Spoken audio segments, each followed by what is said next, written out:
Hi hello family, ಎಲ್ಲರಿಗೂ ಅಮ್ಮಾಸ್ ಕೈರುಚಿ ಚಾನಲ್ಗೆ ಸ್ವಾಗತ. ಇವತ್ತಿನ ವಿಡಿಯೋನಲ್ಲಿ ನಾವು ತುಂಬ ಡಿಫ್ರೆಂಟಾಗಿ ತುಂಬ ಬೇರೆ ಥರನೇ ಮಸಾಲೆನ ಬಳಸ್ಕೊಂಡು ಚಿಕನ್ ಸಾಂಬಾರ್ ರೆಸಿಪಿನ ತೋರಿಸ್ಕೊಂಡು ಕೊಡ್ತಾ ಇದ್ದೀವಿ. ಎಲ್ಲರ ಮನೇಲೂ ಕೂಡ ಅವರದೇ ಆದ ಒಂದು ಶೈಲಿನಲ್ಲಿ ಚಿಕನ್ ಸಾಂಬಾರ್ ರೆಸಿಪಿನ ಮಾಡೇ ಮಾಡ್ತಾರೆ. ಆದರೆ ಒಂದ್ಸಲ ಈ ರೀತಿಯಾಗಿ ನಾವು ತೋರಿಸೋ ಥರ ತುಂಬ ಡಿಫ್ರೆಂಟ್ ಟೇಸ್ಟ್ ಕೊಡೋವಂತಹ, ಡಿಫ್ರೆಂಟ್ ರುಚಿನೇ ಕೊಡುವಂತಹ ಚಿಕನ್ ಸಾಂಬಾರ್ ರೆಸಿಪಿನ ಟ್ರೈ ಮಾಡಿ ನೋಡಿ, ತುಂಬ ಚೆನ್ನಾಗಿರುತ್ತೆ.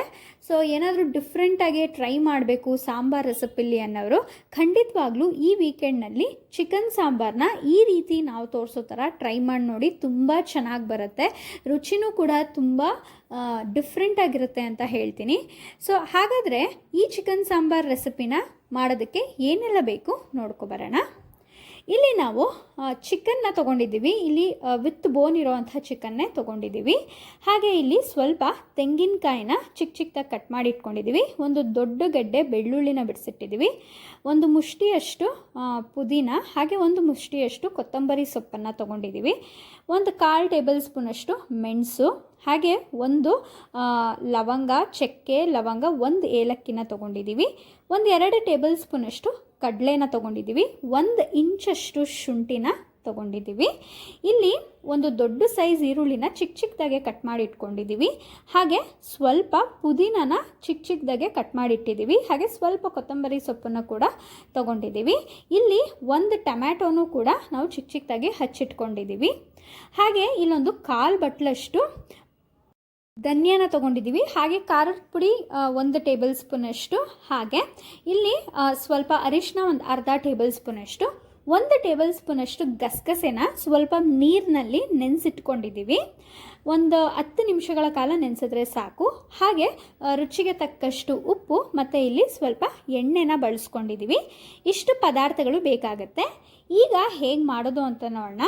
ಮೊದಲನೇದಾಗಿ ನಾವು ಒಂದು ಮಿಕ್ಸಿ ಜಾರ್ಗೆ ಮೊದಲು ಧನಿಯಾನ ಹಾಕ್ಕೊಂಡು ತರ್ತರಿಯಾಗಿ ರುಬ್ಕೊಬೇಕು. ನೋಡಿ, ಈ ರೀತಿಯಾಗಿ ತರ್ತರಿಯಾಗಿ ರುಬ್ಕೊಂಡ ಮೇಲೆ ಇದಕ್ಕೇ ನಾವು ಒಂದು 1/4 ಟೇಬಲ್ ಸ್ಪೂನಷ್ಟು ಮೆಣಸು, ಹಾಗೆ ಚಕ್ಕೆ ಲವಂಗ, ಒಂದೇ ಒಂದು ಏಲಕ್ಕಿ ಹಾಕಿದ್ರೆ ಸಾಕು. ಇದ್ರ ಜೊತೆಗೆ ತೆಂಗಿನಕಾಯಿ, ಹಾಗೆ 1-2 ಟೇಬಲ್ ಸ್ಪೂನಷ್ಟು ಕಡಲೆ, ಹಾಗೆ ಶುಂಠಿ, ಮತ್ತು ಇದಕ್ಕೆ ಕೊತ್ತಂಬರಿ ಸೊಪ್ಪು, ಹಾಗೆ ಪುದೀನ ಸೊಪ್ಪು, ಹಾಗೆ ನಾವು ಏನು 1 ಟೇಬಲ್ ಸ್ಪೂನು ನೀರಲ್ಲಿ ನೆನೆಸಿಟ್ಕೊಂಡಿರ್ತೀವಲ್ಲ ಗಸಗಸೆ, ಅದನ್ನು ಕೂಡ ಹಾಕ್ಕೊಂಡು ಹೀಗೆ ನುಣ್ಣಕ್ಕೆ ಸ್ವಲ್ಪ ನೀರು ಹಾಕ್ಕೊಂಡು ರುಬ್ಕೊಬೇಕು. ನೋಡ್ತಾ ಇದ್ದೀರಲ್ಲ, ಈ ರೀತಿಯಾಗಿ ಆದಷ್ಟು ನುಣ್ಣಕ್ಕೆ ನಾವು ರುಬ್ಬಿಟ್ಕೊಂಡು ಮಸಾಲೆನ ರೆಡಿ ಮಾಡ್ಕೊಂಡಿದ್ದೀವಿ. ಮಸಾಲೆನೇ ಕೂಡ ತುಂಬ ಡಿಫ್ರೆಂಟಾಗಿರೋವಂಥದ್ದು ಈ ಸಾಂಬಾರ್ ರೆಸಿಪಿಯಲ್ಲಿ. ಇದು ರೆಡಿ ಆದಮೇಲೆ ಈಗ ನಾವು ಒಂದು ಕುಕ್ಕರ್ಗೆ ಇಲ್ಲಿ ನಾವು ಒಂದು 4-5 ಟೇಬಲ್ ಸ್ಪೂನಷ್ಟು ಎಣ್ಣೆನ ಹಾಕೋತಾ ಇದ್ದೀವಿ. ನೋಡಿ, ಎಣ್ಣೆ ಹಾಕೊಂಡ್ಮೇಲೆ ಎಣ್ಣೆ ಸ್ವಲ್ಪ ಬಿಸಿ ಆಗೋ ತನಕ ಬಿಡಬೇಕಾಗತ್ತೆ. ಎಣ್ಣೆ ಸ್ವಲ್ಪ ಕಾಯ್ದ ಮೇಲೆ ಇದಕ್ಕೆ ನಾವು ಒಂದು ದೊಡ್ಡ ಸೈಜು ಈರುಳ್ಳಿನ ಚಿಕ್ಕ ಚಿಕ್ಕದಾಗಿ ಕಟ್ ಮಾಡ್ಕೊಂಡಿರೋದನ್ನ ಹಾಕ್ಕೊಳ್ತಾ ಇದ್ದೀವಿ. ನೀವು ಚಿಕ್ಕ ಸೈಜ್ ತೊಗೋತೀರಾ ಅಂದರೆ ಒಂದು 2 ಈರುಳ್ಳಿನ ತೊಗೋಬೋದು. ಈರುಳ್ಳಿ ಹಾಕಿದ್ಮೇಲೆ ಎಣ್ಣೆಲಿ ಚೆನ್ನಾಗೆ ಫ್ರೈ ಮಾಡ್ಕೋಬೇಕು. ಈರುಳ್ಳಿ ಸ್ವಲ್ಪ ಚೆನ್ನಾಗಿ ಬೇಯೋ ತನಕನೂ ಕೂಡ ಸ್ವಲ್ಪ ಕಲರ್ ಚೇಂಜ್ ಆಗೋವರೆಗೂ ಕೂಡ ಚೆನ್ನಾಗಿ ಫ್ರೈ ಮಾಡ್ಕೊಳ್ಳಿ. ನೋಡಿ, ಇದು ಚೆನ್ನಾಗಿ ಫ್ರೈ ಆದಮೇಲೆ ಇಲ್ಲಿ ನಾವೊಂದು ಒಂದು ಮೀಡಿಯಮ್ ಸೈಜು ಟೊಮ್ಯಾಟೊನೂ ಕೂಡ ಹಾಕ್ಕೊಂಡು ಟೊಮ್ಯಾಟೊನೂ ಕೂಡ ಸ್ವಲ್ಪ ಚೆನ್ನಾಗಿ ಎಣ್ಣೆಯಲ್ಲಿ ಫ್ರೈ ಮಾಡ್ಕೊತಾ ಇದ್ದೀವಿ. ಟೊಮ್ಯಾಟೊನೂ ಕೂಡ ಮೆತ್ತಗಾಗಿ ಸ್ವಲ್ಪ ಚೆನ್ನಾಗೆ ಫ್ರೈ ಆಗಿ ಆದಮೇಲೆ ಇಲ್ಲಿ ನಾವು ಚಿಕನ್ನ ಹಾಕೋತಾ ಇದ್ದೀವಿ. ಇಲ್ಲಿ ನಾವು ಚಿಕನ್ನ ವಿತ್ ಬೋನ್ ಇರೋವಂಥದ್ದೇ ತೊಗೊಂಡಿದ್ದೀವಿ. ವಿತ್ ಬೋನ್ ಇರೋವಂಥದ್ದೇ ಸಾಂಬಾರಿಗೆಲ್ಲ ತುಂಬ ಚೆನ್ನಾಗಿರುತ್ತೆ. ನೋಡಿ, ಚಿಕನ್ ಹಾಕೊಂಡ್ಮೇಲೆ ಇಲ್ಲಿ ಒಂದು ಅರ್ಧ ಟೇಬಲ್ ಸ್ಪೂನಷ್ಟು ಅರಿಶಿನ, ಹಾಗೆ ರುಚಿಗೆ ತಕ್ಕಷ್ಟು ಉಪ್ಪನ್ನು ಹಾಕ್ಕೊತಾ ಇದ್ದೀವಿ. ಉಪ್ಪು ಬಂದು ನಿಮ್ಮ ರುಚಿಗೆ ಅನುಸಾರವಾಗಿ ಹಾಕ್ಕೊಳ್ಳಿ. ಇಲ್ಲಿ ಚಿಕನ್ಗೆ ಸ್ವಲ್ಪ ಹಾಕ್ಕೊಳ್ಳಿ, ಆಮೇಲಿಂದ ಸ್ವಲ್ಪ ಹಾಕೋಬೋದು.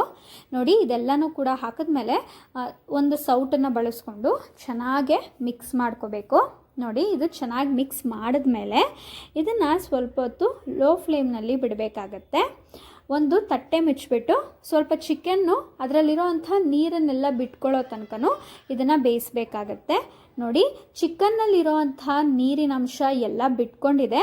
ಸೊ ಆ ನೀರಿನಂಶ ಬಿಟ್ಕೊಂಡು ಚಿಕನ್ನಲ್ಲಿರೋವಂಥ ನೀರು ಇಂಬ್ರಬೇಕು. ಅಲ್ಲಿವರೆಗೂ ಕೂಡ ಚಿಕನ್ನ ಆದಷ್ಟು ಚೆನ್ನಾಗಿ ಬೇಯಿಸ್ಕೋಬೇಕು. ಈಗ ನಾವು ಚಿಕನ್ನಲ್ಲಿರುವಂಥ ನೀರೆಲ್ಲ ಬಿಟ್ಟ ಮೇಲೆ ಇದಕ್ಕೆ 1 ಟೇಬಲ್ ಸ್ಪೂನಷ್ಟು ಖಾರದ ಪುಡಿ ಹಾಗೆ ಸ್ವಲ್ಪ ಪುದೀನನ ಹಾಕೋತಾ ಇದ್ದೀವಿ. ಮೊದಲೇ ಖಾರದ ಪುಡಿ ಹಾಕೊಳ್ಳೋದ್ರಿಂದ ಚಿಕನ್ಗೆ ಉಪ್ಪು ಖಾರ ಅನ್ನೋದು ತುಂಬ ಚೆನ್ನಾಗಿ ಹಿಡಿಯುತ್ತೆ. ನೀವು ನೀರು ಹಾಕಿದ ಮೇಲೆ ಖಾರದ ಪುಡಿ ಹಾಕಿದ್ರೆ ಚಿಕನ್ಗೆ ಅಷ್ಟು ಖಾರ ಹಿಡ್ದಿರಲ್ಲ. ಆದ್ದರಿಂದ ನೀವು ಮೊದಲೇ ಹಾಕೋದ್ರಿಂದ ಚಿಕನ್ನು ಚೆನ್ನಾಗಿ ಬೇಯುತ್ತಲ್ಲ, ಆಗಲೇ ಅದಕ್ಕೆ ಉಪ್ಪು ಖಾರ ಚೆನ್ನಾಗಿ ಹಿಡ್ದಿರುತ್ತೆ. ಸೊ ಇದೇ ಥರನೇ ಒಂದು ಸ್ವಲ್ಪ ಒಂದು 2-3 ಸಲ ನೀವು ಒಂದು ತಟ್ಟೆ ಮುಚ್ಚಿಬಿಟ್ಟು ಚಿಕನ್ನ ಚೆನ್ನಾಗಿ ಬೇಯಿಸ್ಕೋಬೇಕಾಗತ್ತೆ. ಅದರಲ್ಲಿ ಬಿಟ್ಟಿರೋವಂಥ ನೀರೆಲ್ಲ ಚೆನ್ನಾಗಿ ಇಂಬ್ರೋವರೆಗೂ ಕೂಡ ಚಿಕನ್ನ ಬೇಯಿಸ್ಕೊಬೇಕು. ಅದು ಚೆನ್ನಾಗಿ ಬೆಂದ ಮೇಲೆ ನೀವೇನು ಮಸಾಲೆನ ರೆಡಿ ಮಾಡಿ ಇಟ್ಕೊಂಡಿರ್ತೀರಲ್ಲ, ಆ ಮಸಾಲೆನ ಈಗ ನಾವು ಹಾಕೋತಾ ಇದ್ದೀವಿ. ಮಸಾಲೆ ಹಾಕೊಂಡ್ಮೇಲೆ ಮಾಮೂಲಿಯಾಗಿ ನೀವು ಮಿಕ್ಸಿ ಜಾರಲ್ಲಿ ರುಬ್ಬಿಟ್ಕೊಂಡಿರ್ತೀರಲ್ಲ, ಅದಕ್ಕೇ ಸ್ವಲ್ಪ ನೀರು ಹಾಕಿ ಅಲ್ಲಾಡಿಸ್ಬಿಟ್ಟು ಹಾಕ್ಕೊಳ್ಳಿ. ಯಾಕಂದರೆ ಅದರಲ್ಲೂ ಸ್ವಲ್ಪ ಮಸಾಲೆಗಳಿರುತ್ತಲ್ಲ.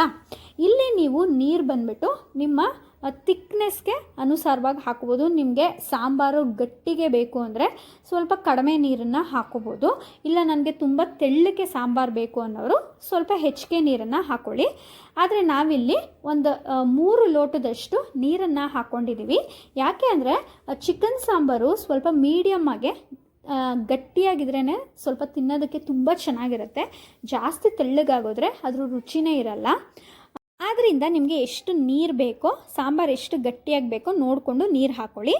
ನೀರು ಹಾಕಿದ್ಮೇಲೆ ಇದನ್ನು ಸ್ವಲ್ಪ ಚೆನ್ನಾಗಿ ಕುದಿಯೋ ತನಕ ಬಿಡಬೇಕು. ಅದಾದಮೇಲೆ ಇದರಲ್ಲಿ ಇರೋವಂಥ ಉಪ್ಪು ಖಾರನ ನೀವು ನೋಡ್ಕೊಳ್ಳಿ. ನಮಗಿಲ್ಲಿ ಸ್ವಲ್ಪ ಉಪ್ಪು ಕಡಿಮೆ ಆಗಿತ್ತು, ಆದ್ದರಿಂದ ಸ್ವಲ್ಪ ಉಪ್ಪನ್ನು ಹಾಕ್ಕೊಂಡಿದ್ದೀವಿ. ಚಿಕನ್ ಬೇಯಿಸ್ಕೋಬೇಕಾದ್ರೆ ಉಪ್ಪು ಹಾಕ್ಕೊಂಡಿರ್ತೀವಿ, ಆದ್ದರಿಂದ ಹುಷಾರಾಗಿ ನೋಡಿ ಹಾಕ್ಕೊಳ್ಳಿ ಉಪ್ಪು ಖಾರನ. ಅದಾದಮೇಲೆ ನಾವಿಲ್ಲಿ ಕುಕ್ಕರ್ನ ಕ್ಲೋಸ್ ಮಾಡ್ತಾಯಿದ್ದೀವಿ. ಕುಕ್ಕರ್ನ ಕ್ಲೋಸ್ ಮಾಡಿ ಇಲ್ಲಿ 2 ವಿಷಲ್ ನಾವು ಕೂಗಿಸ್ಕೊತಾ ಇದ್ದೀವಿ.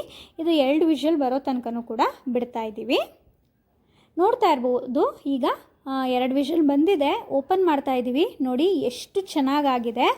ಇನ್ನೊಂದು, ನೀವು ಒಗ್ಗರಣೆ ಕೊಡಬೇಕಾದ್ರೆ ಜಾಸ್ತಿ ಎಣ್ಣೆ ಹಾಕ್ಕೊಳ್ಳೋಕ್ಕೆ ಹೋಗಬೇಡಿ. ಎಣ್ಣೆ ಹಾಕೊಂಡ್ಬಿಟ್ರೆ ಕೊನೆಯದಾಗಿ ನಿಮಗೆ ಎಣ್ಣೆ ಬಿಟ್ಕೊಂಡ್ಬಿಡುತ್ತೆ ಸಾಂಬಾರಿನಲ್ಲಿ. ಆದ್ದರಿಂದ ಆದಷ್ಟು ಸ್ವಲ್ಪ ಎಣ್ಣೆನ ಬಳಸೆ ಮಾಡಿ, ತುಂಬ ಹೆಲ್ದಿಯಾಗೂ ಕೂಡ ಇರುತ್ತೆ. ನೋಡಿದ್ರಲ್ಲ, ಈ ರೀತಿ 2 ವಿಷಲ್ ಕೂಗಿಸ್ಕೊಂಡು ಸರ್ವ್ ಮಾಡಿದ್ರೆ ಆಯಿತು. ತುಂಬ ರುಚಿಯಾಗಿ ತುಂಬ ಡಿಫ್ರೆಂಟಾಗಿರುವಂಥ ಒಂದು ಚಿಕನ್ ಸಾಂಬಾರು ರೆಸಿಪಿ ರೆಡಿಯಾಗೋಗುತ್ತೆ. ಯಾವಾಗಲೂ ಒಂದೇ ಥರ ಚಿಕನ್ ಸಾಂಬಾರು ರುಚಿನೇ ತಿಂದು ಬೇಜಾರಾಗಿದ್ದರೆ ಖಂಡಿತವಾಗ್ಲೂ ಈಗ ಬರೋ ವೀಕೆಂಡ್ನಲ್ಲಿ ನೀವು ಈ ರೀತಿಯಾಗಿ ಒಂದು ಸಲ ಟ್ರೈ ಮಾಡಿ ನೋಡಿ. ಮುದ್ದೆಗಾಗಿರ್ಬೋದು, ಅನ್ನಕ್ಕಾಗಿರ್ಬೋದು, ಅಥವಾ ದೋಸೆಗೆ, ಇಡ್ಲಿಗೆ ಸಖತ್ತಾಗಿರೋವಂಥ ಕಾಂಬಿನೇಷನ್ ಅಂತ ಹೇಳ್ತೀನಿ. ಯಾವಾಗಲೂ ತಿನ್ನೋ ಥರನೇ ಚಿಕನ್ ಸಾಂಬಾರು ರುಚಿ ಇರಲ್ಲ, ತುಂಬ ಡಿಫ್ರೆಂಟಾಗೇ ಇರುತ್ತೆ.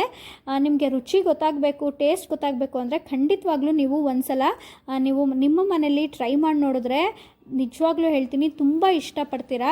ನೆಕ್ಸ್ಟ್ ಟೈಮು ಕೂಡ ಇದೇ ಥರ ಚಿಕನ್ ಸಾಂಬಾರನ್ನೇ ಮಾಡಿ ತಿಂತೀರಾ, ಅಷ್ಟು ರುಚಿಯಾಗಿರುತ್ತೆ.